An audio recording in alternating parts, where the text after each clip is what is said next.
And pressure applied when you're also desperate, it's a deadly combo. I will always stick by this. You are God's daughter before you are any other title. Hello beautiful people, welcome back to my channel. I hope that you are all doing well. Today we're having a conversation which I've said I would have on my channel for a very long time, but we're actually finally getting around to talking about it, which is how to not idolize marriage and also how to not idolize singleness, because that is actually possible. And I think a lot of us think that the idolatry of marriage, because you've probably heard it before in a Christian context, is the only idolatry you can fall into when it comes to relationship. But I have had to do some thinking and also looking at your comments as well. And it's come to my attention that maybe our generation could also fall into an idolatry of singleness. Now, when I say idolatry, it does certainly give hints to the fact that this video is from a Christian perspective. But as always, my channel is for absolutely everybody, and I hope that this video helps anybody who watches it. What actually inspired this conversation was a lot of listening that I've been doing and reading I've been doing surrounding marriage, surrounding relationships. And actually, this is one of the core things which stems behind why I started to make videos around singleness in the first place.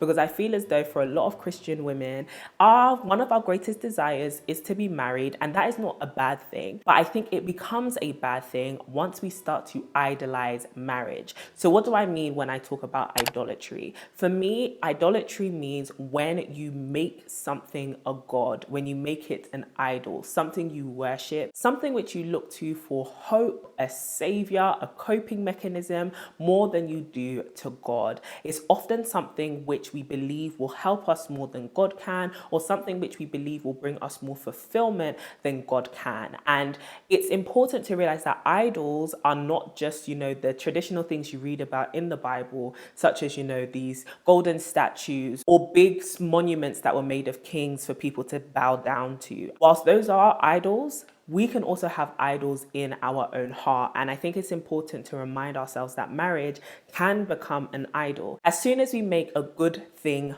God, it becomes an idol. And marriage is a good thing. Singleness is a good thing.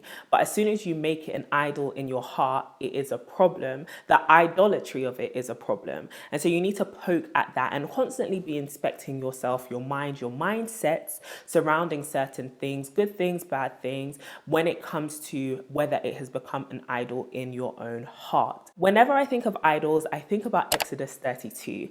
And Exodus 32 in the Bible is a story about the children of Israel who have just been led out of Egypt. They were once slaves in Egypt for a very, very, very long time. And, Moses, if you've watched The Prince of Egypt, then you've seen the whole spiel. You've seen the whole let my people go. Moses has gone to Pharaoh and been like, let my people go so that they can go to this land and worship God. And God is leading them out. And he does. And he delivers them from this place called Egypt, where they were once slaves. And before they get to this promised land, which God has been telling them about for a long time, which they have been hoping for and desiring, they have to go through the wilderness. And it's described that it's in the wilderness that they will actually be worshipping God, and they have to go through this journey through a wilderness. Think of like a desert kind of thing. They go through this wilderness to get to their promised land, and the be on end of the story is that a journey that was meant to take them 11 days or so ended up taking them 40 years. But the book of Exodus, Deuteronomy, Leviticus, some of Joshua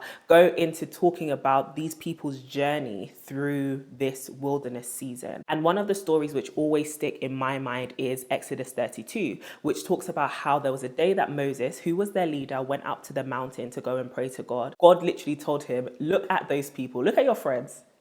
Look at these people who you led out of Egypt. They are worshipping another god. They have made an idol. And basically what had happened on the ground of the mountain was that the people who had been led out of Egypt were starting to get frustrated. They were starting to desire to have a leader who they could see, a leader who they could worship, a leader who felt familiar to them, or not even just a leader, a god that felt familiar to them. And so they decided to, pester one of the leaders called Aaron and be like, hey, make us a god right now. And so in their frustration, in their impatience, in their desire to have a God, to have a leader, to have something that they could worship and adore and find some kind of safety in, they melted all their jewelry that they had taken from Egypt, that God had given them in Egypt, and they made a golden calf and they began to worship it. I tell this story because it mirrors a lot of the thinking that goes into when we make idols, when we decide to make an idol in our heart. We might not be taking off our, lovely earrings and our jewelry to melt it down to make a golden calf, but we still create gods. We still create things which we worship, who we think will save us and help us in some way. And so if I'm going to talk about idolizing marriage and idolizing singleness, I'm going to draw on some of the themes and the feelings and the things that we can learn from the children of Israel, because as much as we can sit back and read the Bible and be like, look at them, they're so naughty, we know that idolatry is a sin and all of that, we are the same people. We are still falling into the same traps now as they did thousands and thousands of years ago. Humanity hasn't really changed that much. A lot of our desires, a lot of our fears are the same. And we need to talk about that. We need to be aware of that. When it comes to not making an idol out of marriage or an idol out of singleness, the first thing you need to remember is that it's very easy for a desire, a good desire, to become an idol and become a bad outcome, especially when you don't trust the one who is leading you, especially when you don't trust God.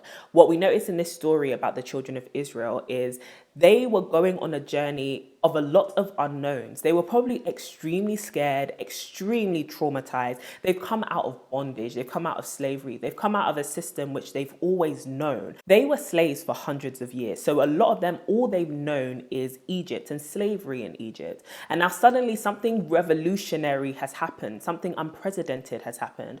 God has led them out and called them into a place which they really don't know. They don't know where they are. They don't really know where they're going or when they're going to get there. They're really having a true test of their faith. And in that waiting period, in that journeying, they're probably tired, they're exhausted. And in the midst of that, they're being told to hold on to this faith and worship this God, which they cannot see and they do not have much experience with, because in Egypt, they were worshiping different gods. And some people even speculate that one of the gods that they were worshipping was a golden calf, or took the form of a golden calf in Egypt. And so what they had seen was not what they were now being told to trust. And if we bring that to our time, we can relate, because sometimes what we're being told to trust God for is something we've never really seen before. We may not have ever seen good marriages. We may not have seen, singleness done well. We might not have seen good examples in our lives, and yet God is telling us to have faith. And on top of it, this is a God that they haven't even seen before, right? God is telling them to have faith for something which they've never seen before. And it's so easy, because you haven't had experience with this thing, or first had knowledge of this thing, or even secondhand knowledge or witnessing of this thing that you're being told to have faith in. It's easy to not trust that it is real, to not trust that it is possible, and to not trust God to lead you to it, or even trust the God who is leading you. It's easy to think God is not good when it comes to these things, because you haven't seen his goodness in this area. And so their desire was to have a God. Their desire was to have someone to lead them, was to have someone they could put their trust in. Their intent, their desires rather, were actually good, in the sense that they wanted someone they could depend on. They wanted somebody who could give them hope and a beacon of hope. And a lot of us go into marriage, for example, with that, right? We have a desire to have a good marriage. We have a desire to have, an amazing family, and to experience something so romantic and so beautiful like we see in the films. That desire isn't necessarily bad, but their desire quickly became an idol because they didn't trust the God that they were originally meant to trust, the God that brought them out of Egypt, the one who had brought them this far, who had even given them the gold that they were going to melt. You've got to remember your testimony. You really have to remember the fact that you are coming on a very, very, very long journey. And as much as you now have this desire, for marriage in you, that is not the only way God is going to show up in your life. That is not the only way God is going to show you who he is. That's not the only way God is going to prove his faithfulness and his goodness to you. And so just because he doesn't come through in this area in the time that you want and in the way that you want, doesn't mean he's not God, doesn't mean he's not good, and doesn't mean he's not there with you, watching over you, and he's not the one guiding you to eventually where it is that you want to go. You've actually got to trust him. And I think it's easy for us to be impatient, and it's easy for us because you saw it with the children of Israel, right? Moses has gone up this mountain to talk to God. We don't know where he's going. We don't know how long he's going to stay up there. We don't know what he's going to say when he comes down. Because of all of these unknowns, we're scared. We need something right now that we can put our trust in, which feels concrete or like gold, as real and as solid as gold. And for a lot of us, we need to remember that oftentimes that's an illusion, right? There's this amazing sermon by Jackie Hill Perry about this scripture, which I'll link down below. But she talks about how it's funny that the children of Israel had so much faith in this golden calf to be their God when they made it. How easy it is for us to believe our own delusion, right? Think about how easy it is for us to be delusional about our lives and about where we are and about where our trust is and about our happiness when it comes to the things that we have or don't have, right? You may be married and unhappy. You may be single and unhappy. But in, creating this false illusion that you're completely happy with your life, you can easily form this idol which isn't actually all that you think it is. And if you don't acknowledge the truth of the matter, it's easy to make this thing a god. It's easy to idolize this thing, which is completely imperfect and cannot hold the trust that you're actually putting in it. What we also see through this passage is there's this unrealistic expectation or unwillingness to wait on God for his instruction and for his way. On this journey of faith, we have to have faith in God. And faith is tough. It's not just something that we wear as a title. It's not just something we're born into. It's something we have to possess. It's something that we hold on to. It's something that needs to be cultivated constantly. And it's something that is also very challenging to maintain. It's hard to keep faith alive, especially when the life that's in front of you doesn't seem to match what you have hope for. And what we see with the children of Israel is they were on a journey to go to where it is they wanted to actually be. They were on the right track. They were walking, and if they had just submitted themselves to God and not done things in their own way, they would have got to where they wanted to be a lot faster, a lot safer, and also they would have gotten there because a lot of them didn't even get there in the end. A lot of them died in the wilderness, and they didn't even see the promise that had been given to them, all because they were wasting time not trusting God. And I'm not saying this because trusting God is easy. I'm saying it because trusting God is necessary. It's literally going to save you, and it's literally going to give you God's perfect plan and God's perfect will for your life. And I have definitely not been perfect in this area because I am quite an impatient person.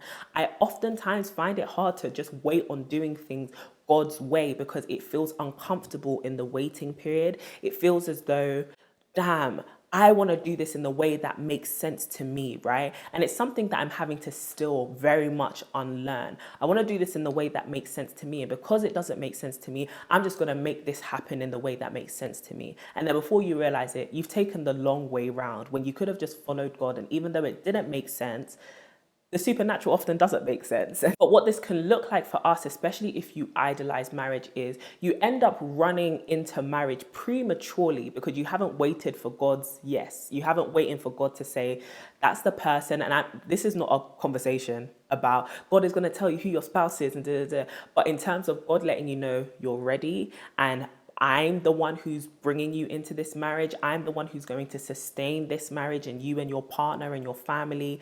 I'm very much in this. You're not waiting for God to give you that go ahead or that sense of peace or, that confirmation. But you're running into marriage thinking that the institution, the contract, the partner will save you, that it will bring you some kind of peace, some kind of self-worth, some kind of value, some kind of happiness that you've been searching for this whole time. And unfortunately, society has fed us this narrative that finding love, especially as women, will finally give us that final seal of approval, that our womanhood and our beauty has somehow been verified, that it's somehow been affirmed by the fact that somebody else has said, hey, I want you.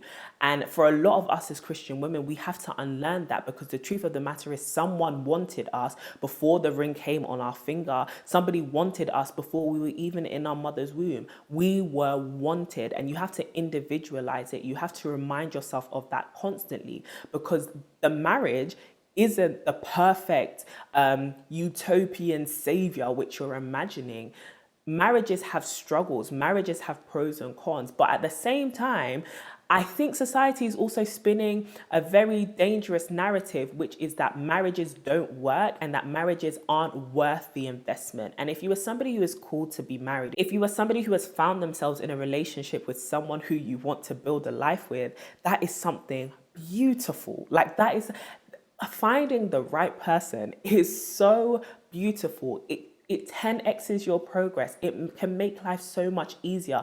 It can open the door to legacy through children. It can bring so many blessings. But I think somehow we are being told that we can have intimacy without covenant, because covenant and marriage and that institution is just trash, and throw it in the bin.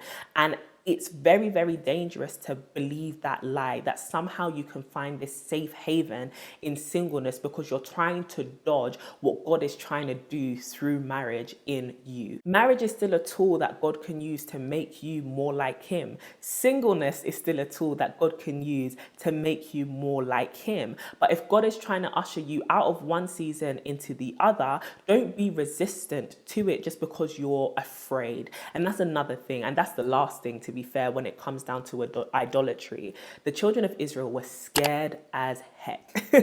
They were scared, and you probably would have been too, and you probably are. When it comes to being single, when it comes to, desiring marriage so much, and you kind of have this internal biological clock and all the voices around you being like, hey, when you're going to get married, and then you open your phone and everyone's getting engaged, and then your friends are in relationships, but you're not. Like, all of these different things come and they add pressure, and you can imagine how, or you're probably experiencing how scary it is to feel as though, what if this thing doesn't ever come, right? But then also, what if you are scared of marriage because all you've ever seen is marriages fail, and now you're scared that if you get into a marriage, you will never experience success. You will never experience the goodness of God in marriage, right? There's these elements of fear that can creep into our lives, which hold us back from actually obeying God's instruction, as well as allowing us to make an idol out of a season which we have outgrown and we have outstayed. And you see this a lot with men, right? You see women are scared of singleness because we're told our value is so attached to getting married. And you see that men are so afraid of marriage because they're told their value is so attached to the amount of, women that they can sleep with, or they are told that marriage is scary because it becomes this, ball and chain around your ankle for the rest of your life, when there is actually so much beauty in marriage. And we're told, no, we're just wired differently. No, we have idols in our hearts. This isn't a wiring issue. This is a narrative we've been told, and things which have coached us to be scared about certain things and to believe that certain things are or are not possible. And so I think it's important for us to actually confront a lot of the narratives which we intake when it comes to society, when it comes to social media. And as much as it may be someone else's lived experience, it doesn't make it a rule. Even if it is a statistic, I think that there's this element of fear we have to confront in our hearts so that we can allow God to actually do His thing and to show us how beautiful allowing yourself to be guided by God can actually be. Ultimately, when I talk about singleness on my channel, I am never saying that singleness is better than marriage, right? But also, I really want to resist this narrative that marriage is something that everyone has to aspire to. And, if you are not married, it's a sign of your lack of value, or that singleness should be despised and hated because marriage is where it's at and it's God's ultimate desire for all His children. I don't think that's necessarily true. I think that's more so leaning towards it being an idol and it becoming God, especially if people are more willing to let God out of the process and rather just try to get married in their own strength, in their own wisdom, out of their own neediness to be married. And this isn't to insult anybody, and this isn't to say that we don't have practical involvement and accountability in who we choose to get married to, if we are to get married, when we do get married and things like that. This is not about that, right? Before people come for me in the comments. This is more so to say to be married to the right person is way better than being single, but to be married to the wrong person is way worse than being single. Singleness and marriage have its pros and cons. Ultimately, this isn't about comparing the two seasons. This isn't about saying which one is better than the other and which one is the ultimate call for a woman's life. This isn't about that. When it comes to your faith journey, you need to realize that every season in your life, everything in your life is an opportunity for God to make you more like Him and an opportunity for your faith to be matured, right? We see that the children of Israel are in this wilderness for 40 years. And then we fast forward to the New Testament and Jesus is in the wilderness for 40 days. And a huge difference that we see in these two people's or these two bodies' attitude towards God is their ability to trust God's instruction, trust God's provision, and to trust God's promises. Both of these seasons are here to help you trust God more. Trust and believe me, when it comes down to your season of singleness, you're gonna have to trust God. Even if you're single for your whole life, you're gonna need to trust God, right? We can all agree with that. But when you get into marriage, what else do you think you've got to do? You've got to trust God. You've got to trust, I'm not married, but like you've got to trust God that you can love this person, that your marriage will work out, that, you know, the fact that two strangers coming together to make a home, to make a family will actually work out, that you'll have healthy, happy children, that you'll be able to have a successful marriage. You've seen the rates of divorce. That getting married requires trust, right? It requires trust when it comes to your finances and all of these things. Ultimately, every season of our life is to grow our faith in God. It's to mature us as God's children and increase our dependence on Him as well as our spiritual maturity. And I think it's important to view it that way because what Jesus demonstrated in that wilderness was, hey, even in the face of temptation, even in the fear of the unknown, even in the midst of being hot and hungry and the devil looking me straight in my face, offering me bread, in exchange for my submission, in exchange for my worship, I'm going to remind myself of who God is. I'm going to remind myself of His faithfulness. And that's why I'm not going to bow. Even though I'm desperate, even though I'm hungry, even though my desire would be to not be in this situation right now, or I am fearful of this situation right now because I don't know what's going to happen, I won't bow to anything. I won't allow anything to become an idol in my heart because I know who God is. And whether His plan is to let me die here or His plan is to lead me out of here, He's still God regardless. And that means that I'm provided for, I am cared for. That means that I will be okay, whether it's here, whether it's in eternity, I don't know, but I'm gonna be all right. Just because you are scared of something or you don't fully understand how something's going to pan out doesn't mean that God can't guide you through it. Doesn't mean that you can't successfully accomplish whatever God is calling you to accomplish in life. But don't allow yourself to be pressured in any way. Like what the devil was applying on Jesus's back was pressure. And pressure applied when you're also desperate, it's a deadly combo. And yet we serve a God who was tempted in every way, but yet was without sin. And I think that that's one of the most beautiful things for me. And one thing that I really want to remind women, especially women of God, so much of our Christian journeys is attached to motherhood and wifehood. And those are beautiful seasons. I pray that whoever is called to experience it, that you experience it in its most beautiful form, because it truly is lovely. Everything that I've gotten to observe in terms of seeing my married friends, my friends who are now mothered, it seems so heartwarming, but it's not the be all and end all of who you are. And it is not all that God has called you to be or all that He has called you to do in this life and on this earth. And I think it's so unfortunate when so many women are coached to think that way or to feel that way, because it stops you from being able to believe that God is good and that God loves you if you don't end up getting married or if you don't end up with the perfect marriage. Like, Cut all the idolatry, cut all the idols, cut all the romanticization, cut all the fairy tales you're holding in your head. What God is trying to do in you and through you is individual. And so a lot of the perfect images that we have in our minds about marriage or about singleness can often be quite delusional if we're not careful. And so even with my content, as you watch it, don't think that, life is perfect and, singleness is just this Sex in the City kind of party with your girls. Like, it also comes with its different kinds of challenges. Everything has pros and cons, but everything is an opportunity for our faith to grow. Baby girl, you are called to trust God with your full heart, with your body, your mind, your soul, to love him and to dedicate yourself to that, right? To allow him to grow you, to allow yourself to feel his love and to hear his word and to become more like Christ. And that can happen in your life, whether you are single or whether you are married.